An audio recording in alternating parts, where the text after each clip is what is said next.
Olá, minha gente, boa tarde para vocês que estão aqui na trilha Shirley.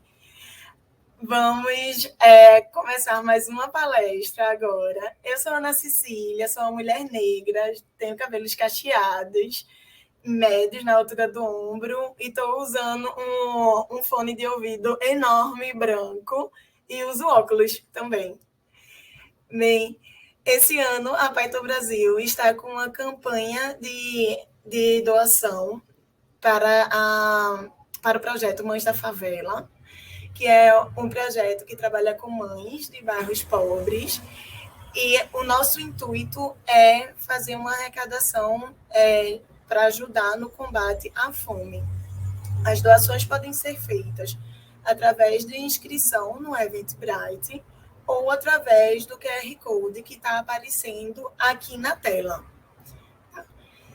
E aí convido vocês também para irem lá no Discord, seguir a gente, fazer parte do evento. E para isso é necessário se inscrever também usando o Eventbrite. Eu vou chamar Lidiane, que é a nossa palestrante de agora. Boa tarde, Lid. Oi, pessoal, boa tarde. É uma honra estar como anfitriã de Lidiane na Python Brasil. Eu entrei na comunidade através do encontro da PyLadies e foi Lid a minha primeira professora de Python. Então, maravilhosa, é uma super honra. Tu poderia se descrever, Lid?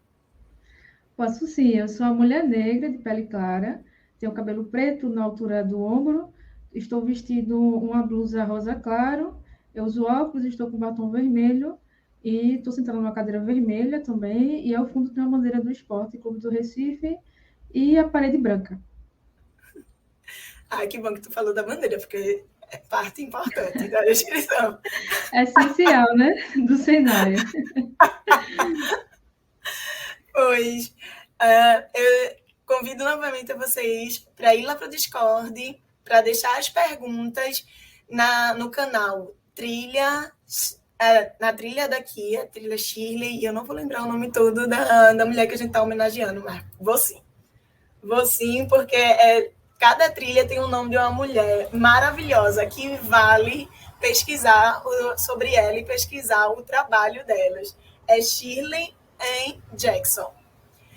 Deixe suas perguntas lá na trilha, lá no canal da trilha, para ter acesso. Fazer a inscrição no Eventbrite. Nos segue lá nas redes sociais. Tira print aqui da palestra e posta lá com a hashtag PaiBR2021. Pois agora a gente vai ter a palestra de Lid, que é Para Além da Treta, Lógica de Programação Primeiro. Estou muito curiosa. Vou ficar aqui assistindo. Vamos ver o que vai dar aí, né? Se vai ter treta ou não. Então, agradecer sua apresentação, pela gentileza. Então, te conheci num momento muito importante ali, né? Você estava começando. Mas para mim é sempre uma honra ver, né, as pessoas na comunidade, continuando na comunidade Python. Então, muito obrigada aí pela apresentação. Também tenho muita honra de conhecer você, né, de estar junto na mesma comunidade. Produção, a apresentação. Então, gente, vamos agora começar, né, essa palestra. Vai ser mais uma conversa, tá? Então, fiquem à vontade para perguntar, mandar comentários. Eu gosto muito da interação. Então, o tema da palestra é Para Além da Treta, a Lógica de Programação Primeiro. E aí eu vou me apresentar aqui rapidamente, tá? Novamente, meu nome é Lidiane Monteiro, né? Eu sou fundadora de um blog inspirado na computação, e que aí o nosso propósito, né, é estimular mulheres para a área. E a gente já está aí com mais de 7 anos e tem sido bem maravilhoso, várias mulheres participando. E a gente atua com clube de leitura, com histórias em quadrinhos, a gente também participa de eventos e também apoia outras comunidades, né, como o PyLadies Recife, que eu também faço parte. Temos aí, também eu estou atuando, né, como desenvolvedora de software pleno na Luiza Labs. Tem sido um momento bem importante assim, na minha carreira, estou adorando trabalhar lá. Então, também, quem quiser conhecer da Luiza Labs, pode passar aí no stand virtual, né, que está rolando no Discord. Também estou atualmente pesquisando sobre Game Learning Analytics, lá na UFRPE, no Laboratório Evante. Então, quem quiser conhecer um pouco mais do nosso trabalho, também tem o Instagram Evante. E eu curso licenciatura em computação na Rural, né? O amor da minha vida, quem me conhece sabe que eu adoro esse curso, adoro a universidade. E aí vocês vão também poder conhecer um pouquinho, né, do que eu aprendi na universidade durante esse tempo, né, através dessa palestra. E eu também dou aulas de computação, né? Não restringo a programação, porque computação é uma coisa muito ampla e que, às vezes, esse apoio, né, pedagógico que eu vou dar a alguns estudantes, algumas pessoas também que já são profissionais, é muito ligado à computação e não apenas à programação. Então, é uma coisa que eu tenho feito aí também ao longo do tempo, né? Tem algumas coisas que eu curto, né? Tem aí tretas, futebol, praia, comunidade, diversidade, cerveja, política, e tem uma foto muito bonita aí, que eu estou no estádio de futebol, né? Junto com o meu clube de coração, que é o esporte, e é isso. Então, sem mais delongas, né? Começando aqui a nossa agenda, a gente vai conversar um pouquinho, né? De onde é que surgiu essa treta, para além da treta, né? O que é que a gente pode contribuir nessa discussão, um pouco sobre educação e computação, sobre a linguagem Python e ensino de programação, a conclusão, que não é bem conclusão assim, mas são reflexões que eu gostaria de trazer para cá, e ficar aberto também para as perguntas. Bom, sempre que... Imagine que tem uma pessoa, né, que ela está interessada em aprender programação, e ela decide buscar dicas numa rede social. Então, imagine qualquer rede aí de grande alcance, e é onde geralmente a gente tem visto muitas pessoas se aproximarem, né, de pessoas que programam para fazer essas perguntas, né? Ah, eu quero aprender a programar, como é que eu faço? O que é que eu estudo? O que é que eu posso fazer, né? Se eu faço um curso universitário, eu faço um curso online, o que é que eu faço para aprender programação? E isso é bem entusiasmante, né? A pessoa, quando está procurando esse tipo de informação, ela está muito empolgada para aprender. E aí ela decide fazer essa busca, né, na internet e também em redes sociais ou pessoas que elas conhecem.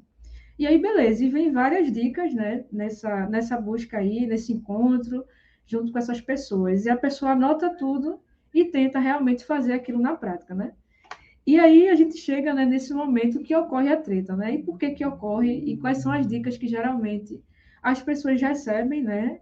Quem está procurando e os programadores ou mulheres também programadoras recomendam, né?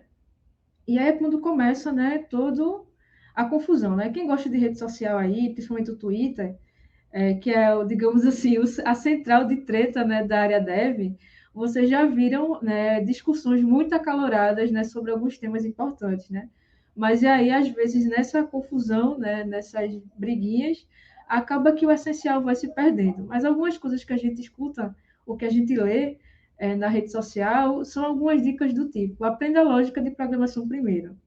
Python é lento, né? Sempre que alguém recomendar Python, vai vir alguém para aparecer e dizer assim, ó, Python é muito lento, não aprende isso não. É linguagem de script, tipo, não tem vaga, enfim, é um monte de coisa que a galera sai dizendo. E aí tem gente que diz, não, começa com Java, tem muita vaga. Tem gente que diz, ah, tem que saber inglês. Vai aparecer alguém também para dizer assim, ó, para aprender a programar de verdade, você tem que começar com a linguagem C. E aí, quem já programou em C ou já teve algum contato, sabe que é uma linguagem um pouco complicada, né? E aí também tem gente que diz, ó, programador não usa Windows, né? E o Windows é o sistema operacional é mais popular, né? A maioria das pessoas usam Windows, né? Então é natural que as pessoas que estão querendo aprender programação ou que vêm de outras áreas utilizem esse sistema. E aí ela já chega com essa dica na cara, né, de que programador não usa Windows. Então ela vai se perguntar, e agora? Eu vou usar o quê, né? E aí também tem gente que fala, né? Ó, só vá para uma linguagem de programação, só vá aprender programação, linguagem mesmo, depois que você aprender lógica de programação. E aí, no fim das contas, fica essa discussão, né, do que fazer e tal. A pessoa sai cheia de informação, mas também com muitas dúvidas. Afinal, o que é que eu preciso saber? Ou como eu posso começar a aprender? Né? Ou até mesmo quem já tem domínio, né, de alguma linguagem, já começou, às vezes não consegue progredir, né, na carreira, às vezes desiste também, acaba achando que o problema é a pessoa e acha que a escolha da linguagem foi errada, acha que programação não é para a pessoa, ou às vezes a pessoa está a fim de atuar em outra área da computação que não é programação, mas ela geralmente escuta isso, que ela tem que aprender lógica de programação primeiro, né? Mesmo que você queira atuar com rede de computadores, infraestrutura, gestão de TI, enfim, qualquer outra coisa, a galera vai dizer a mesma coisa aí, né? De aprender programação e lógica antes de tudo. E aí o que acontece, né? A gente chega no cenário, né, que a pessoa que está em busca dessas informações, está ansiando aprender, ela vai tentar colocar tudo aquilo em prática, né? Ela vai escolher uma linguagem, ela vai tentar aprender lógica de programação primeiro, ela também vai tentar resolver alguns problemas de programação, ela vai fazer um curso ou vários cursos, e chega no momento que ela às vezes percebe assim, ó, eu acho que eu não estou aprendendo, né? Eu tenho que resolver aqui tal enunciado, tenho que fazer tal sistema e eu não consigo sair do lugar. Embora eu tenha aprendido a tal lógica de programação primeiro, eu não estou conseguindo seguir adiante, né? E aí a pessoa fica nesse cenário aí, né? Tudo pegando fogo, ela já é um pouco desanimada, mas ela, na verdade, ela está querendo realmente programar. É isso que ela quer. Ou pelo menos conhecer um pouco mais da área de computação como um todo, né? E aí a gente tem que, né, começar a pensar o que é que essa treta traz, né, na real, assim, né? Tem muita coisa de expectativa e de realidade. E aí quem é dev, às vezes, assiste a treta rolar, né, entre os programadores, não entre as pessoas que estão querendo um apoio. Pelo contrário, eu acho que, de forma geral, programadores ou a comunidade Python tem sido bem acessível, né, nesse sentido de aproximar as pessoas, de tentar trazer conteúdos de outras áreas de conhecimento e que também são importantes em programação, porque, de fato, mesmo que você seja um jornalista, seja uma historiadora, seja uma pessoa que vem da área de letras, qualquer outra área do conhecimento, você não parte do absoluto zero quando você está programando, quando você está aprendendo. Você tem toda uma bagagem que pode ser muito útil e que, na verdade, ela é essencial para que você consiga não só aprender programação, mas a resolver problemas, né? Porque, no fim das contas, a gente quer programar para resolver problemas ou para se divertir, ou para criar um aplicativo, fazer qualquer coisa, né? E aí tem a galera que fica se divertindo, né, com a treta entre programadores, né? E também tem a galera que é solidária e também tenta ajudar aí o pessoal que quer aprender. Isso daí é muito fantástico e a Python Brasil é um desses exemplos, né? A minha primeira Python Brasil, eu vim para o evento, né, que na época estava presencial, porque a comunidade me ajudou, né? Então, é muito raro você não conhecer alguém que vai dizer que a comunidade Python é fantástica, que a galera se ajuda e assim, chega junto, está com a dúvida, pareia, né, faz junto aquele código. Isso é fantástico. Mas também temos algumas questões que eu acho que a comunidade de programadores e programadoras de forma geral podem ter um cuidado um pouco maior, que é justamente nessa recomendação, aprenda a lógica de programação primeiro. E aí por quê? Ela gera uma expectativa, né, de que a pessoa, ao estudar lógica de programação primeiro, ela vai conseguir desenvolver um fluxo lógico de instruções para executar uma operação. Ou seja, ela vai lá, né, vamos dizer que o problema seja fazer um sistema, né, bancário. Né? Eu vou conseguir, estudando lógica de programação, né, a fazer isso. E, na verdade, o que danado é essa lógica de programação que tanto se recomenda? Geralmente, né, as pessoas estão falando sobre fluxograma, comandos condicionais, né, que vai fazer seu código tomar decisões, ou seja, if, elif, else, no caso do Python. São esses comandos, mas toda a linguagem de programação tem comandos muito parecidos. Então, é como você aplicar um comando de repetição, ou seja, eu quero que parte do meu código execute, sei lá, 10 vezes esse mesmo trecho de código. Eu posso usar um comando de repetição para fazer isso. Ou também as funções. Eu posso criar um trecho de código e reaproveitá-lo ele várias vezes, sem precisar reescrever tudo de novo. Então, tem várias coisas aí envolvidas, né, nessa questão da lógica, né? E que, na verdade, ele reduz muito não só a complexidade da programação, né, que ela tem uma complexidade, mas, ao mesmo tempo, o horizonte que a gente precisa enxergar, né, para conseguir realmente programar. E que, às vezes, é mais fácil até do que a gente pensa, né?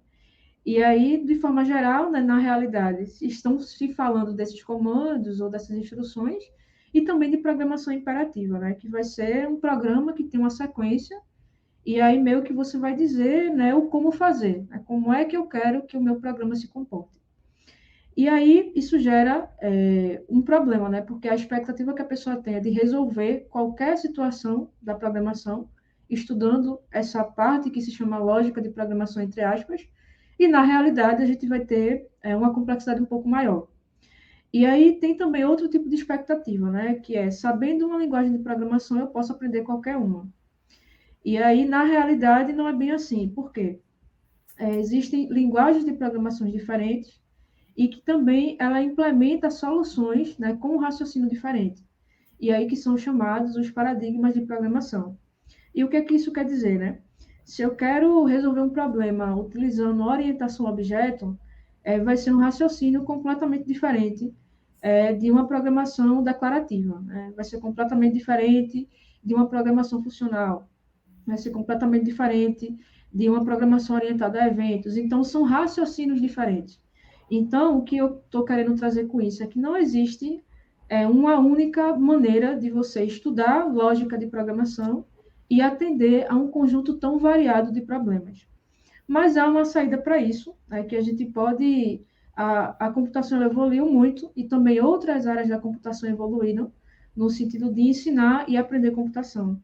E aí a gente já tem saídas para essa situação, né, de como é que as pessoas vão adquirir repertório computacional, né, de raciocínio, de habilidade, para conseguir não só programar, mas resolver problemas, né? E aí a gente chega num cenário que é algo chamado pensamento computacional, né? Então, quando geralmente as pessoas dizem aprenda a lógica de programação primeiro, ela está querendo dizer, na verdade, que você deve aprender pensamento computacional, né? E o que danado é isso? É uma habilidade, né, que todas as pessoas deveriam aprender ou desenvolver e que, na verdade, todos nós usamos de alguma forma. Em coisas muito básicas do nosso dia a dia, né? Quando a gente escolhe que ônibus pegar para ir para determinado lugar, quando a gente escolhe uma sequência para fazer uma receita, né? Então, a receita de bolo, por exemplo, ela tem uma sequência de passos que você precisa executar, senão o seu bolo vai sair de outro jeito, não vai sair tão bom. Então, a gente usa muito esse raciocínio no nosso cotidiano.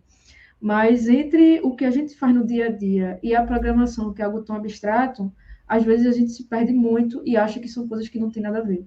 Então, o pensamento computacional é uma habilidade bem importante, e aí é um termo que se popularizou, né, nos últimos anos, e uma das pessoas que contribuiu com isso foi a Janet Wing, que está aqui nessa foto. Na foto tem uma mulher, traços asiáticos, está com uma blusa vermelha e o fundo está um pouco desfocado. Ela tem o cabelo preto, liso, uma mulher branca. Então, essa mulher, né, a Janete, ela foi aqui consultar, tem popularizado muito esse termo, quando ela publicou um artigo que tem justamente esse título, né, um conjunto de habilidades, de atitudes e habilidades que todos, não só cientistas da computação, ficarão ansiosos para aprender e usar.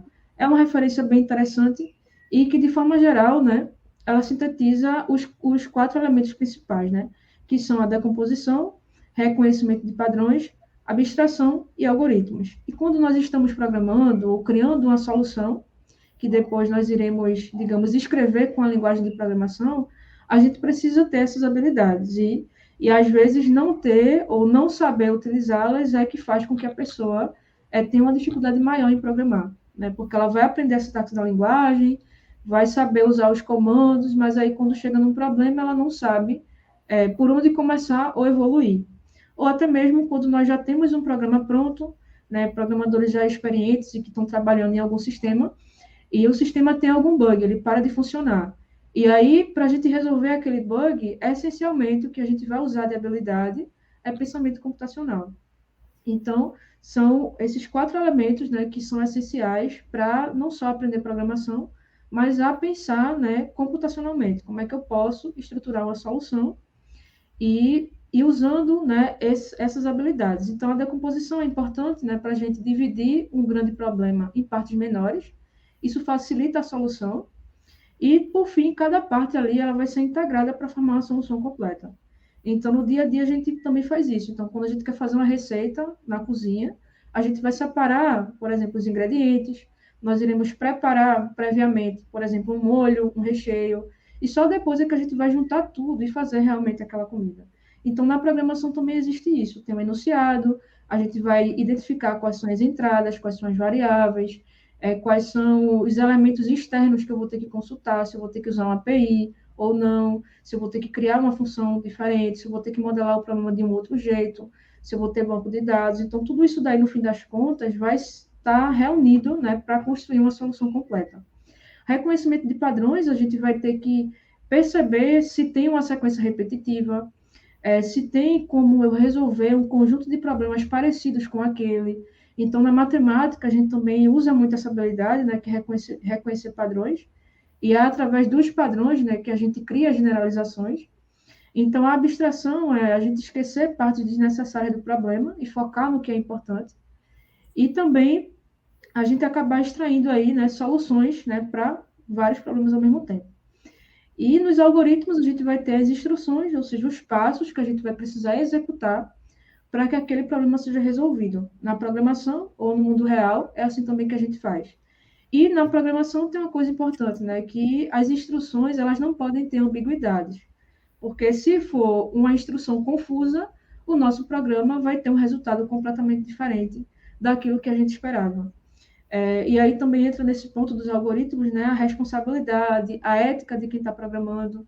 Então, tem uma discussão muito importante, né, atualmente, que é sobre a questão das inteligências artificiais, a questão dos reconhecimentos de imagens e como que isso está reproduzindo, por exemplo, preconceitos e tudo mais. Então, são temas aí muito importantes e que faz parte da vida e do dia a dia de quem programa ou de quem quer trabalhar com computação. Então, passado essa parte, né, a gente tem a parte de educação em computação e como é que elas se encaixam. Né? A gente tem o pensamento computacional, que é focado em compreender o problema, e a ciência da computação, ela vai, entre aspas, ensinar o computador a resolver o problema. Até porque a única coisa que o computador entende é zeros e uns. A gente usa a linguagem de programação, uma coisa mais próxima do ser humano, para ensinar o computador. Mas, de forma geral, ele não sabe de nada. A gente vai escrever um programa que vai instruí-lo ao que ele deve fazer, né? No pensamento computacional, a gente tem as sequências de passos ou instruções, que nesse caso aí, elas não precisam ser, digamos, uma após a outra. Às vezes a gente vai ter sequências que vão ter, vai para um lado, volta para o outro, né? Porque tem a complexidade dos sistemas computacionais, mas, de forma geral, a gente vai ter realmente uma sequência, né, que o programa ou que o computador vai ter que executar para conseguir resolver. E aí, na ciência da computação, nós temos um algoritmo em linguagem de programação. A gente não vai escrever em português, a gente vai escrever em uma linguagem de programação, porque é o que o computador vai compreender. E aí também tem uma coisa bem semelhante, o que a gente pode usar de habilidade, né, que é o pensamento matemático e o pensamento computacional. Né? Eles têm coisas ali que são em comum, e tem coisas que são específicas de cada um deles. Então, esse diagrama, ele é bem legal por isso, né? Ele vai trazer aí, ó, o que é que da habilidade de matemática ajuda, o que vem do pensamento computacional, o que é comum aos dois. Então, técnicas de resolver problemas, isso vem tanto do pensamento computacional quanto do pensamento matemático, modelagem, análise de dados e interpretação, estatísticas e probabilidade. Então, no dia a dia, a gente vai usar muito isso, né? Dependendo do nicho de trabalho da pessoa, ela vai usar menos ou mais, mas, de forma geral, a gente tem muito contato com isso. Outro ponto interessante, né, que tem uma discussão de como a gente vai popularizar o pensamento computacional entre pessoas que programam, porque elas acho que às vezes é o ponto de contato com pessoas que não sabem programar ou que querem programar, e ao mesmo tempo como a gente vai preparar a base da educação do nosso país para que isso seja ensinado desde a escola. E aí teve um avanço muito importante em 2018, que foi a inclusão do pensamento computacional na Base Nacional Curricular Comum, né, na BNCC. Então, professores, né, formados em licenciatura em computação, eles atuam nas escolas preparando atividades e dando aulas, né, que envolvem pensamento computacional.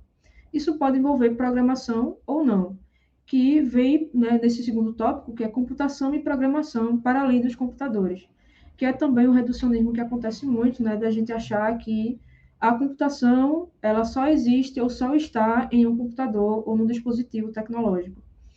E aí tem já outras linhas de abordagem, né, como computação desplugada, que ela foca muito no raciocínio, e aí facilita bastante, né, a gente ter essa percepção de que computação não é apenas computadores.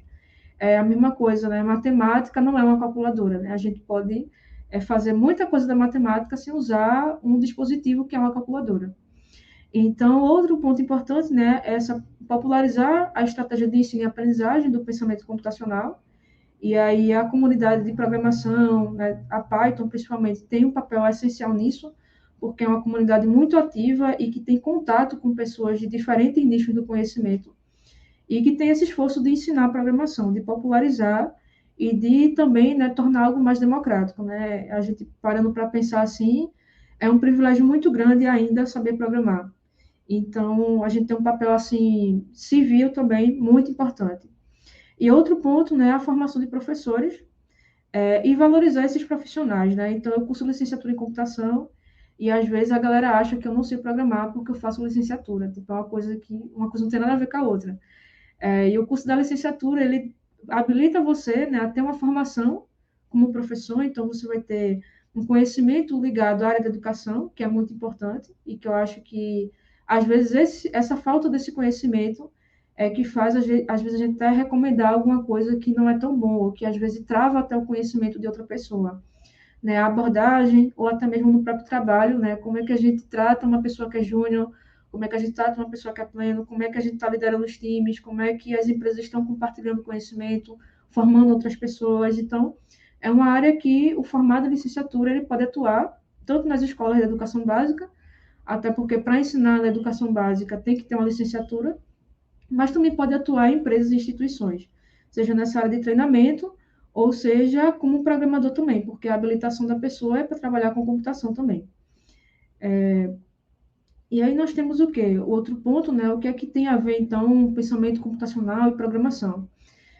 Que às vezes pode acontecer da pessoa focar muito na teoria do pensamento computacional e não conseguir trazer esse conteúdo, né? Que ele é mais humano, muito mais textual, de prática também de coisas do dia a dia, para a programação, que é algo muito abstrato. Né? Então, na programação, a gente sempre vai ter, né, entrada, processamento e saída. Isso em qualquer tipo de problema e sistema. Não importa se você está querendo fazer um programa que soma dois números, ou se você quer fazer uma rede social, ou se você quer fazer um robô, não importa o que você está fazendo. Sempre vai ter esses três elementos. E aqui nesse exemplo, né, eu estou trazendo de que maneira a gente aplica o pensamento computacional para resolver um problema. Primeiro, a pessoa vai identificar os dados de entrada. No caso, se meu problema é somar dois números, a minha entrada vai ser dois números inteiros que eu vou utilizar para a soma. O processamento é a operação de somar. E aí, essa operação eu posso fazer de várias formas. Né? Eu vou ter a questão de somar em si, né, da operação matemática, mas a forma que eu vou escrever meu programa, ele pode estar utilizando o paradigma imperativo, ele pode utilizar o paradigma funcional, ele pode utilizar orientação a objetos. Então, são formas diferentes, né, de processar esses valores. Né? A forma que eu vou escrever meu programa, o raciocínio, pode diferenciar de acordo com o paradigma. E a saída vai ser o resultado da soma. Então, isso aqui é um problema bem simples, mas que ilustra, né, o quanto que está relacionado pensamento computacional, programação, seja em coisas mais simples ou em coisas muito complexas. E aqui um outro tipo de problema, né, que já é mais próximo do dia a dia de pessoas programadoras, né? A gente cria sistemas e eles têm sua complexidade, que não é somente somar dois números. E o que é que a gente faz, né, nesse momento? A gente primeiro também identifica as entradas, né? Vamos dizer que o nosso problema ou o nosso sistema fosse criar, né, um robô que ele buscasse processos nos sites de justiça, nos tribunais de justiça. Isso é um problema muito comum e que tem empresas que trabalham fortemente com isso, né? Ou também projetos de código aberto. Um deles é da Open Knowledge Brasil, trabalha com coisas semelhantes. Não é exatamente tribunal, mas o conceito em si é muito parecido. Então, a entrada a gente vai ter os sites do Tribunal de Justiça, né? Então vai ter, sei lá, vários sites listados, ou pelo menos o nome, né, dos tribunais que eu quero consultar. Eu vou ter o processamento, que são os robôs que vão consultar esses processos. Ao invés de eu ir em cada site, colocar o número do processo e pegar os dados, eu quero fazer uma automação. Eu quero criar um programa de computador que visite o site, colete os dados e salve para mim uma planilha. Né? Então, esse processamento, ele pode ter uma complexidade pequena, que é eu ter apenas um robô, apenas um site de justiça, eu vou criar apenas um robô, ou eu posso ter, sei lá, 30 robôs para ser executados. E como é que eu vou fazer para que eles funcionem ao mesmo tempo, ou para que eles não cheguem a, por exemplo, bater o máximo de requisições no site, como é que eu faço para que eles não sejam bloqueados. Então, tem várias questões aí que envolvem nesse processamento, que não é apenas saber comando de programação, mas é você entender como é que o processo ocorre, qual é o raciocínio envolvido para resolver esse problema. é entender como funciona a internet, é entender como é que a gente pode fazer uma automação em uma linguagem, exemplo, Python, né? A gente tem várias bibliotecas que podem ser usadas para fazer isso. Tem o Selenium, tem a Request, tem Scrappy também, então tem várias aí. Mas apenas usar uma biblioteca sem saber como as coisas funcionam, meio que faz com que as pessoas paralisem. Então, no processamento, a gente vai usar muito esse raciocínio do pensamento computacional.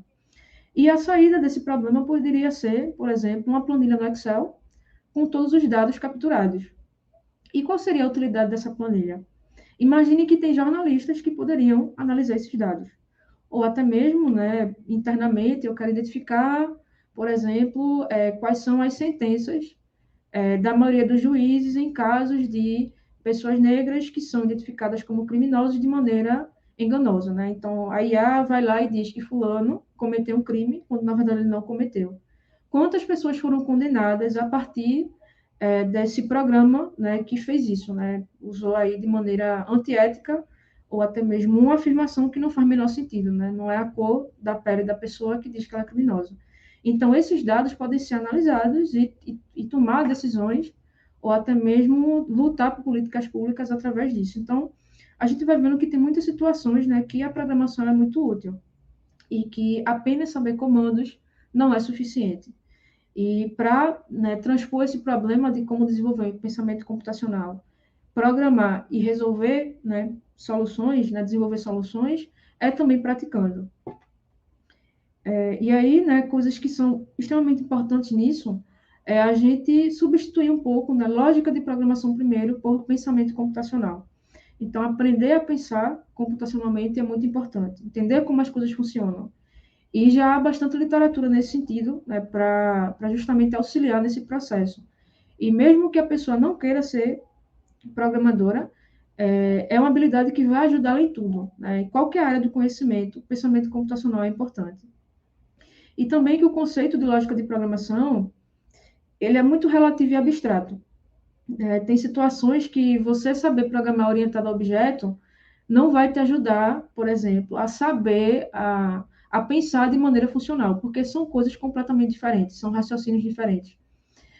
Programação se aprende na prática, né? Então, é muito importante essa prática e entender que a linguagem de programação que você está escolhendo, né, seja Python, Java, C, qual for, ela vai ser usada para expressar uma solução. Você vai estar comunicando a solução que você quer, né? Mas assim, o raciocínio, né, de como resolver aquele problema, ele vem anteriormente. É mais ou menos quando a gente quer, por exemplo, fazer uma redação para o vestibular ou escrever um texto jornalístico, né? Então, redação para o vestibular, ela tem um formato, ela tem uma estrutura, e um texto jornalístico, ela tem outro, né? Então, eu apenas saber português, saber, sei lá, escrever orações, saber a norma culta do português, ele não me garante que eu vou fazer um bom texto, né? Então, eu preciso aprender a estrutura formal daquele tipo de texto, eu preciso entender o que é coerência, o que é coesão, eu preciso ter argumentos, né, para fazer um bom texto. Então, na programação funciona também de maneira semelhante. A gente vai ter a linguagem de programação que a gente vai usar para expressar a solução, mas todo o raciocínio ele também vem antes, né? E tem parte do raciocínio que vem durante a construção do problema, né? Quantas vezes você começou aí a programar e chegou na metade e disse, não, velho, isso aqui não vai dar certo, né? Já achei um bug aqui no meu raciocínio. Então, tem muita coisa também que é lapidada durante a programação, né? Quando você está escrevendo. Do mesmo jeito que acontece com o texto. Você começa a escrever um texto, ele, tá legalzinho aqui, mas eu posso melhorar esse texto. E aí você vai fazer o quê? Reescrever parte do texto. Na programação, a gente também tem isso, que é o que a gente chama de refatoração. A gente vai melhorar aquele código. Então, tudo isso são práticas, né? São ciclos que a gente vai fazendo e melhorando a cada dia. E também, né, a questão da lógica de programação primeiro, ela traz outro problema, que é reduzir a área de computação à programação. Porque qualquer pessoa que tenha interesse em computação ou programação vai se dizer para ela que ela tem que saber lógica primeiro. E aí o que acontece? Se a pessoa diz, eu não gosto muito de programar, ela já acha que ela não pode trabalhar com infraestrutura, ela acha que ela não pode trabalhar, sei lá, com servidores, sei lá, com outra coisa que não é exatamente ser desenvolvedor, né? Envolve habilidade de programação às vezes, mas que não é só isso, né? Então, não pode trabalhar com arquitetura, por exemplo, né? Que é uma coisa que você tem que saber algumas coisas de programação, mas tem muita coisa que é você gastar a mente pensando como é que eu vou fazer um sistema robusto, uma arquitetura robusta para suportar esses requisitos, né? Então, tem muita coisa que é do raciocínio e do aprofundamento em computação. Então, por isso que é importante, né, essa consciência, né, para a gente não reduzir a computação, a programação, e, ao mesmo tempo, não afastar as pessoas, né? E que eu acho que a diversidade na área de TI, ela vai realmente acontecer de outras áreas do conhecimento, né? Porque tem gente que tem uma barreira, né? Eu não posso, não gosto de programação, acho difícil, porque dizem que para programar tem que ser bom em matemática, para programar tem que ser assim, assado, você tem que não pode gostar de pessoas, tem que ficar isolado o dia inteiro lá no computador, né? Tem vários estereótipos aí que acabam passando, né? Se você é de uma minoria social, é mulher, é uma pessoa negra, LGBT, já tem uma resistência também das pessoas no todo, né? Dizer assim, isso aqui não é para mim, né? Porque de fato a gente tem pouca visibilidade, né, dessas pessoas, desses recortes. Então a gente vai tendo aí muito problema cultural também envolvido e que esse, entre aspas, né, não tem gente interessada em programar, tem muita vaga, mas não tem gente. Muitas vezes é por isso, é porque quem está na área, né, também tem um papel de aproximar e de tornar algo mais humano. Então, acho que essas reflexões talvez possam contribuir nessa discussão. E aqui estou trazendo algumas pessoas que eu acho que vale muito a pena conhecer. Eu vou depois disponibilizar os slides e colocar links, né, para conhecer essas pessoas. Algumas já são conhecidas da comunidade, mas elas essencialmente têm trabalhado muito, né, em prol da educação em computação e de transformar essa mentalidade, né, da gente conseguir democratizar esse conhecimento de computação desde da primeira infância, né, até as pessoas mais velhas já, que já estão na fase adulta ou que são idosas também, ter acesso a esse conhecimento, né, a gente conseguir, né, ter mais poder nas mãos, né. Então, tem a Tassiana Pontual, que é a professora lá da Rural, ela é, assim, da disciplina de pensamento computacional na universidade, e ela também é excelente na parte de experiência do usuário. Tem a Roselma também, que é bem especialista, né, em pensamento computacional, e também orienta vários alunos que estão dando aula em escolas públicas, né, dando aula de computação em escola pública, que é o programa PIBID, que é muito importante para a formação de professores. Tem a Aline Santana, que pesquisa numa coisa muito interessante, que tem muita gente aqui que tem interesse, que é sobre como ensinar crianças a programar, né? Tem gente que diz, vou ensinar logo uma linguagem de programação, e um monte de coisa, e às vezes o que a criança precisa é de brincar, né? Ela vai aprender brincando, se divertindo, e não exatamente por uma linguagem apenas, uma coisa ou outra mecânica, mas é realmente estimular a criatividade, e ali tem uma pesquisa nesse sentido, então vale a pena conhecer. A Débora, que é conhecida pela comunidade Python já também, é fantástica em tudo, e que, além disso, também pesquisa nessa área da educação e computação. Tem a Soraya, né, que também faz um trabalho excelente, ela até publicou um material, né, que é a Guia do Pensamento Computacional para a Família. Então, nesse momento agora também, né, mais isolamento, né, as pessoas, as famílias podem usar esse material, né, para dentro da sua própria casa começar a estimular as crianças, né, a fazer uma coisa diferente, estimular o conhecimento de computação, independente se ela vai trabalhar com isso ou não, porque é independente de trabalho, mas eu acho que é uma questão de direito mesmo social, ter acesso a esse conhecimento. Tem a Nina da Hora, né, que também é bem conhecida, já foi keynote também, de evento da comunidade Python, e que faz um trabalho fantástico, né, de popularizar esse conhecimento e também traz discussões importantes sobre ética e computação, IA, e também está fazendo um trabalho bem importante para as eleições, né, na questão das urnas eletrônicas, né, do código, fiscalização do código. Tem o Rodrigo, né, que é meu orientador na universidade, e ele atua muito na parte de mineração de dados, análise de dados educacionais, e também na área de jogos. E tem também o professor Massanori, né, também muito conhecido na comunidade, que tem feito um trabalho fantástico, né, de popularizar o Python, inclusive em áreas, né, que a maioria das pessoas não pensam que é possível, né? Então, entre filósofos, entre jornalistas, entre estudantes também que estão começando a carreira. Então, são pessoas que eu acho que a gente deve ter um carinho bem especial, né, de conhecer o trabalho delas e que pode acrescentar muito, né, para quem é desenvolvedor, para quem é gestor, qualquer coisa, são outras áreas aí do conhecimento, eu acho que vai somar muito para a comunidade Python, já que tem um propósito, né, muito nobre, né, da gente conseguir que mais pessoas tenham acesso à linguagem Python e à diversidade.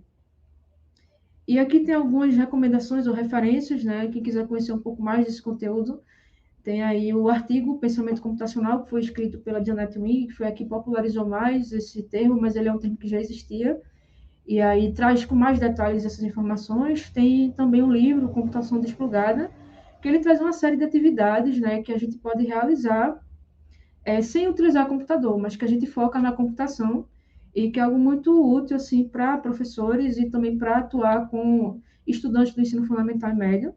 Livro Algoritmos para Viver, né, que é muito fantástico, ele aprofunda questões da computação mais pura, né, através de uma história, uma coisa mais cotidiana. Tem também o Entendendo Algoritmos, né, um guia ilustrado para programadores e outros curiosos, que também é fantástico, muito bom.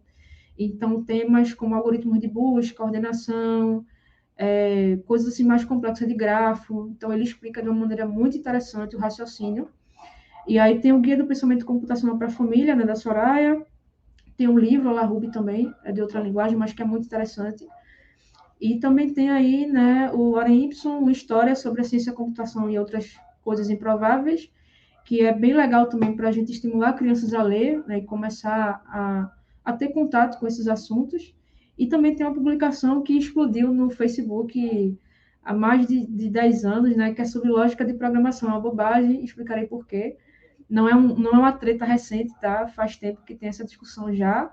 Na academia já existe e também veio chegando aí nas redes sociais. E no Twitter tem toda semana também essa treta aí. Mas eu acho que é mais ou menos isso que eu queria compartilhar com vocês. Espero que tenha sido proveitoso. Quem tiver dúvidas ou quiser também compartilhar, discordar, pode ficar à vontade. E muito obrigada aí pela oportunidade de estar aqui com vocês. Não! Oi, Lidi. Olá! Tiramos a apresentação da tela. Foi massa a palestra. Twitter, terra de tretas. E temos duas perguntas. Uma delas tu já respondeu nesse teu último slide, que é: você tem indicação de materiais sobre pensamento computacional para pessoas não programadoras? Isso, eu trouxe algumas aí, mas também tem umas lives que foram organizadas por algumas universidades e que eu posso colocar também, que é bem interessante. Acho que traz um contexto mais amplo também da abordagem e tem esse livro também que eu coloquei. Massa. E a outra foi feita por Dandara, que é: o ensino de pensamento computacional deve ser diferente de acordo com o histórico de uma turma. Por exemplo, ensinar de forma diferente para pessoas jornalistas, para pessoas de estatísticas, para pessoas cientistas de dados. Esse ensino do pensamento computacional, ele é contextual, ele muda de acordo com o perfil daquela turma. Tem uma maneira da gente tornar mais, digamos assim, mais concreto, né, esses fundamentos, trazendo contexto, do mesmo jeito que a gente faz em programação. Por exemplo, se eu estou ensinando programação para um jornalista, é muito mais fácil para ele compreender aquela necessidade ou aquele funcionamento se eu trago um exemplo que faz sentido, né? Se tem um contexto da vivência dele. E aí eu acho que é uma coisa que a gente precisa explorar muito mais, assim, né? Pensar em exemplos que sejam mais próximos da realidade, né? Tipo assim, às vezes até coisas muito básicas, assim, a gente vai ensinar programação e aí, nome de variável, a gente coloca A, B, X, Y, tipo assim, o que é isso, né? Vai representar o quê? O que é uma variável? O que é que eu vou colocar aí dentro? Então, muitas vezes esse contexto ele pode vir, né, já no código, né? Enquanto a gente escreve código, a gente trazer mais contexto. E na questão de ensinar pensamento computacional, é um desafio enorme porque há pouca literatura, existe alguma literatura sobre isso, mas ainda não é tão intenso. Então, se uma pessoa for começar a pesquisar livro, ela vai achar muito livro de lógica de programação, que geralmente é uma introdução à programação procedural, né? E vai explicar a if, else, while, fazer funções, vai explicar por aí. Geralmente é o que é dito como lógica de programação. Ainda não existe muita literatura, né, que tem, exemplo, pensamento computacional e programação junto, né, mostrando o raciocínio e depois como é que eu aplico esse raciocínio num programa, né? Então, isso é uma coisa que carece muito, né, de literatura ainda, mas que está avançando. A tendência é que tenha mais, porque a adoção na educação básica força a produção de conteúdo. E aí você meio que vai ter para diferentes níveis de ensino. Então, assim, eu já dei aula para, por exemplo, crianças de 5 anos sobre computação. E para mim foi um desafio muito grande, porque são crianças que ainda não são alfabetizadas. Então, como é que eu vou ensinar para elas computação?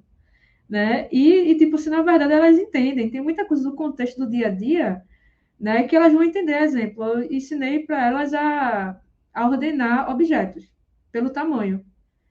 Isso é uma maneira de você ordenar coisas, né? A gente pode, no cenário real, querer ordenar números, vamos deixar em ordem crescente. É uma maneira também de ordenar. Mas o raciocínio que eu vou utilizar é o mesmo, o princípio, né? Então, tem muita coisa que dá para fazer brincando, já brincando. Né? Não precisa necessariamente ser algo extremamente assim denso para que aqueles princípios estejam ali, né? Mas na programação, de forma geral, esse conhecimento já vem muito diluído e que talvez eu acho que focar um pouco mais, ó, para resolver esse problema aqui de programação, a gente tem que reconhecer tal padrão, né? Então, imagina que a gente tem um exemplo de reconhecimento de padrão, quando a gente quer reconhecer, sei lá, boleto bancário, por exemplo. Você tem lá um código de barra e tem um conjunto de números. Deve ter algum padrão ali, né? Então, tem muita coisa do dia a dia que a gente vai vendo que existe padrões, existe decomposição. Então, é uma coisa ainda um pouco complexa para quem não é, né, da educação, ou até para quem é da educação, pensar como é que eu vou ensinar pensamento computacional para pessoas de áreas diferentes e que não são da computação.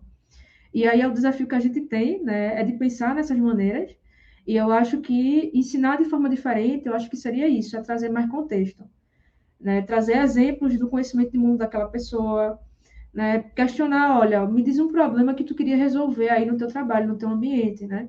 Tem uma pessoa que eu acompanhei e às vezes dou algumas aulas ou dou instruções e dicas, que é uma jornalista, ela quer fazer uma automação de pegar dados, né, de um site, porque ela precisa fazer uma matéria no período eleitoral, né?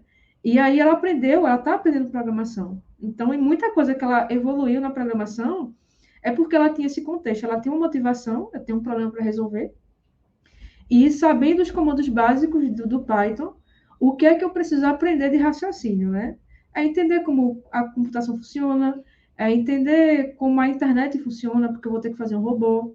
Né? Então, são exemplos clássicos, assim, mas que quem é desenvolvedor faz robôs e pessoas que querem usar a programação no seu trabalho também podem fazer robôs. Então, às vezes, o que muda é o tema da aplicação, mas a forma geral ali de raciocinar, ela é a mesma, né?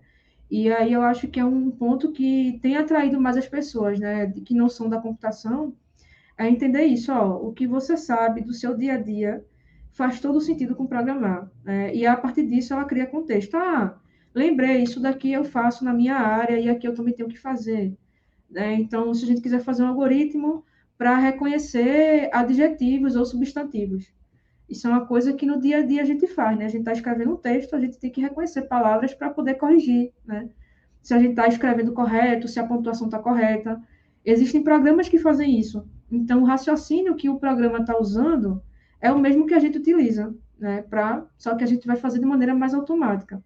Então, acho que esse trabalho de raciocínio, ele é mais pesado, é mais difícil no início, mas com o tempo, até para quem é programador, já é tão automático que a pessoa nem percebe, eu estou usando o pensamento computacional aqui, estou usando ali.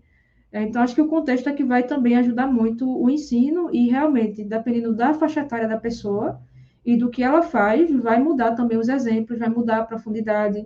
Então, exemplo, é difícil você explicar para uma criança algumas coisas de abstração, porque, a depender da idade, ela não desenvolveu ainda esse nível de raciocínio, né? Tem as faixas etárias, e por isso que entender a educação é importante, né? Porque a gente vai saber, ó, o que é importante, o que é que eu consigo abordar aqui e que vai ser adequado, o que é que não vai ser, né? O que é que vai ajudar e o que não vai.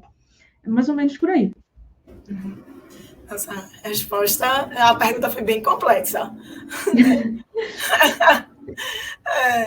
Lide, as pessoas adoraram. Tem muita gente lá no Discord falando que adorou a tua didática. Vai lá para ler os comentários. E também estão pedindo para tu compartilhar esse teu slide, que tem as referências no final, para já com os links, todo mundo poder chegar a esse material e seguir lendo e estudando o tema. Pois muito Muito obrigada. obrigada. Valeu, pessoal, por terem acompanhado e agradecer a audiência também. Se alguma coisa não ficou tão legal, me desculpem. Mas eu vou para o Discord e continuar aí a conversa com vocês. Pronto. Obrigada, minha gente. E sigam aqui que já começa a próxima palestra.